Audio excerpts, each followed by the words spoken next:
wabarakatuh. Wilujeng enjing barudak SD juara. Tepanggai sareng Bu Upi dina pengajaran Basa Sunda sareng lingkungan. Kumaha kabarna? Mugia sehat sadayana nya. Barudak, Bu Upi bade nyanyikan hiji tembang. Dangukeun nya.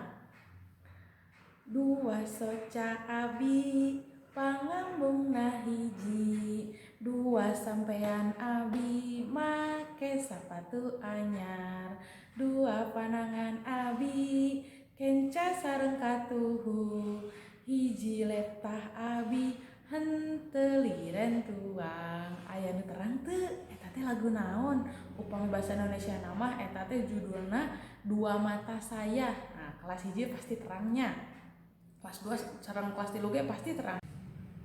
Tina tembang nu tadi ayeuna tos terang urang bari diajar naon? Leres. Ayeuna urang bari diajar ngenalkeun anggota badan. Nah, yuk urang saksikeun videona. Soca. Dina anggota badan urang teh gaduh 2 soca. Soca kagunaanna nyaeta kangge ningal. Cepil. Dina anggota badan urang ge cepil jumlahna aya 2. Cepil kagunaanna nyaeta kangge ngadangu. Pangambung. Dina anggota badan urang pangambung aya hiji.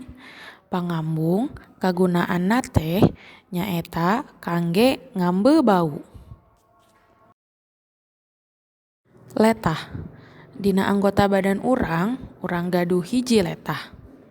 Letah gunana teh kangge ngecap atanapi ngarasakeun katuangan. Panangan. Dina anggota badan urang gaduh 2 panangan. Panangan mah kagunaanna seueur. Contona kangge nyerat, emam, nyandak Al-Qur'an, jeung sajabana.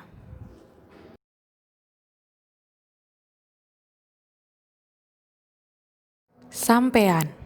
Dina anggota badan urang teh gaduh 2 sampean. Sampean mah kagunaanna teh nyaeta kangge malampah.